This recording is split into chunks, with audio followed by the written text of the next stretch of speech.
Welcome back to the deep dive. It's always great to uncover those really specific little observations, the details that tell a bigger story. Absolutely. Those details are where the real insights often lie. And today we're heading into the garden. Specifically, we're focusing on a really vibrant plant, the Mexican sunflower. The scientific name is Tithonia Rotundifolia. A fantastic choice. Yeah. Bold, bright, attracts pollinators like crazy. It really does. So our mission for this deep dive is to look closely at some recent garden notes someone kept. Think of it like a logbook. Okay. And these notes track some, intriguing behaviors in these Tithonia plants. And these aren't mature plants either. Right. They were germinated just 2 months ago. So seedlings, really. Young ones, yeah. Very dynamic growth stage. Exactly. And they're already presenting a couple of mysteries for us to unpack. We're kind of like botanical detectives today. I like that.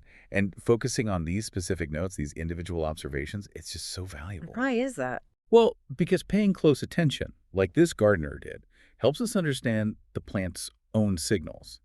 It's not just about these specific plants, Ah, okay. It gives us clues about plant resilience in general, how they communicate distress, or just normal processes. It's like learning their subtle language. Yeah, and the careful notes are key. Precisely. This documentation is a perfect starting point for our detective work.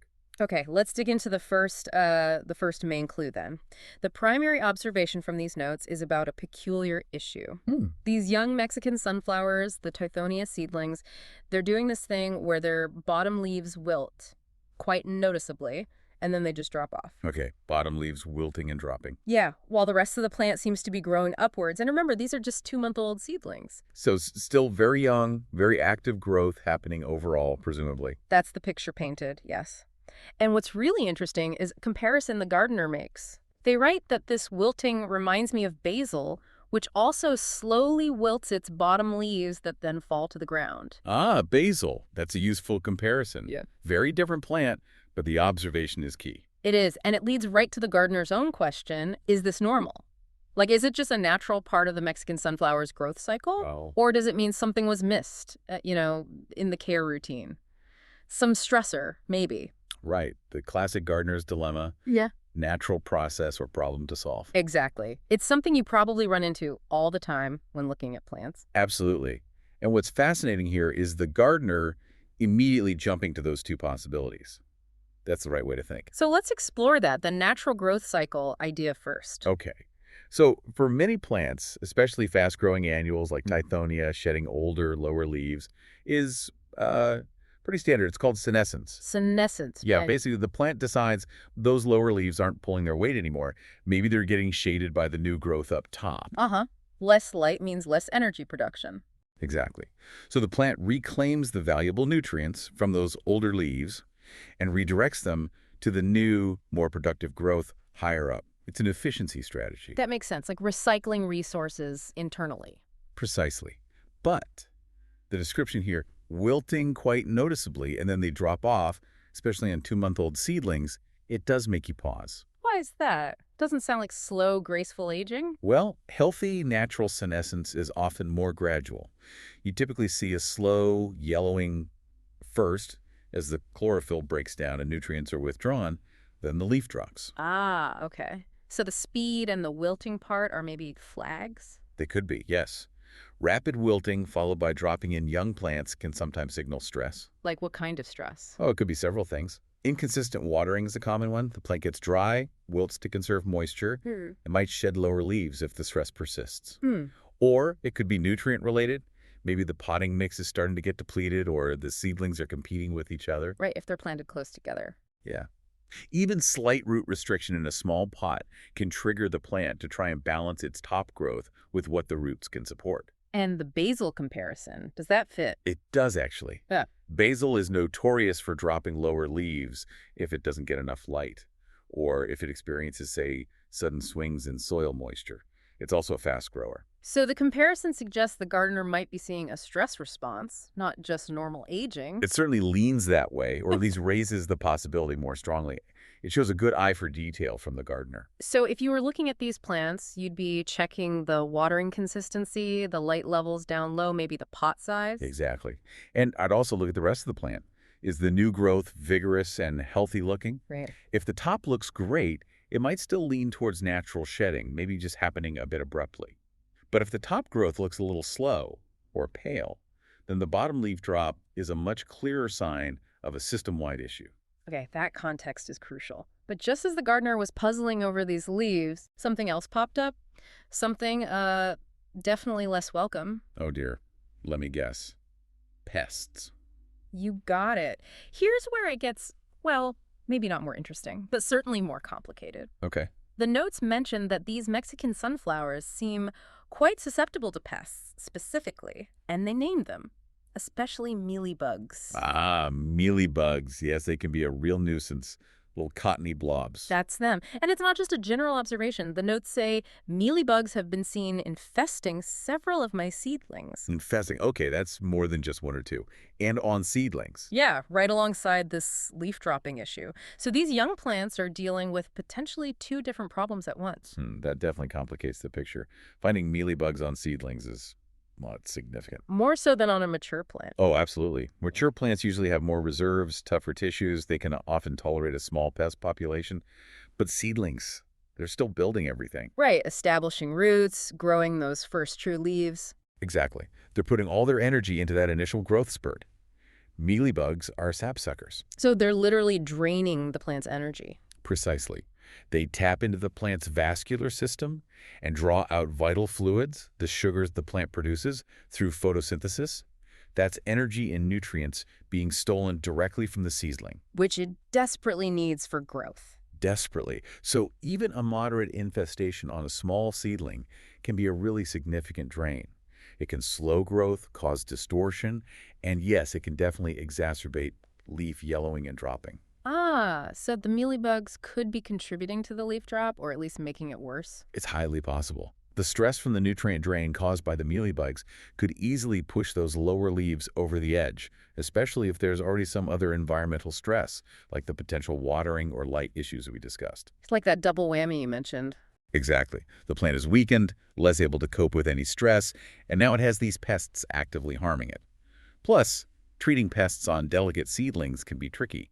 You have to be careful not to harm the plant with the treatment itself. Right. So spotting them this early is important, but also problematic. Are seedlings always this vulnerable?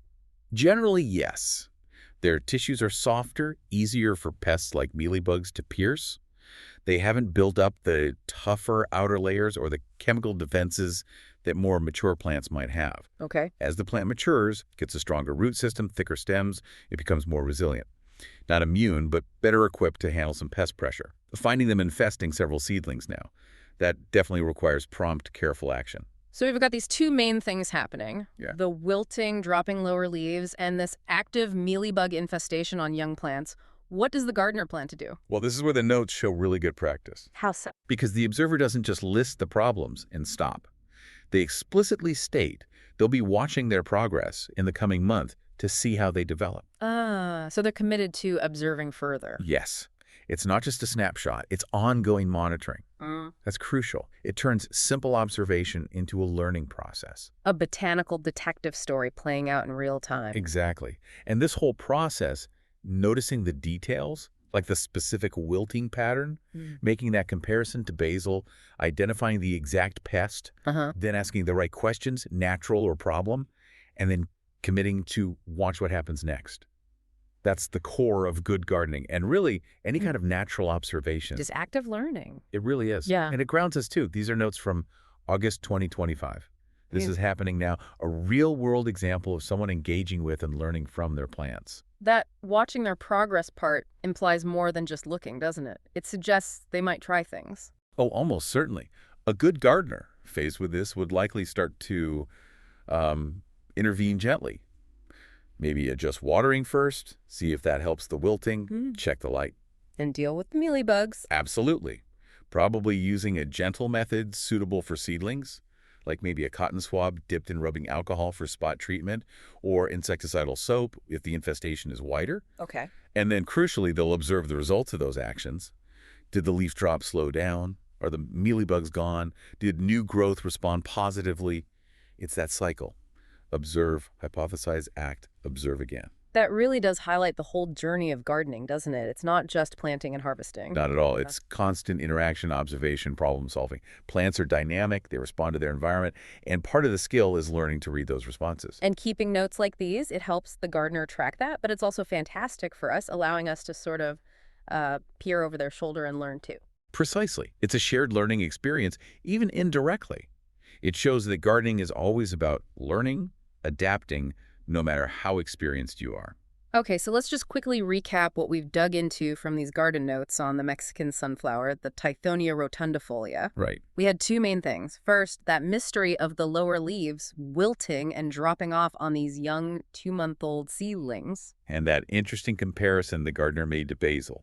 Yeah, which raised the question, natural shedding or a sign of stress? Leaning perhaps towards stress, given the description, but needing more observation. And then second, the complication of pests, specifically mealybugs, found infesting several of these same seedlings. Right, adding a definite stressor and a clear problem to address, which could also be linked to the leaf issue. So a couple of interconnected challenges for these young plants. Definitely. And as we wrap up, it's maybe worth reflecting on that complexity. Every plant out there is constantly juggling internal processes like growth and energy allocation Right. with external environmental factors, light, water, soil, temperature, Right. and then potential challenges like pests or diseases. It's this incredibly complex balancing act. So when we look at a plant, we're seeing the result of all those interactions. Exactly. So maybe the next time you're looking at any plant could be in your garden, a park, even just a houseplant on the windowsill. Take a moment. Look a bit closer. Ask yourself, is what I'm seeing part of its natural life cycle? Is it responding to how I'm caring for it or the conditions around it? Or is there some outside influence, like a tiny pest, affecting its health? It encourages a deeper level of observation. It does. Connects you more to that silent, living story unfolding right there. It's a great takeaway. Let this be an invitation then for all of you listening. Stay curious, notice those small signs of life, and hey, maybe even start jotting down your own notes about the plants you encounter. You never know what you might discover. Exactly. You might uncover your own little plant mysteries. Keep observing, keep learning.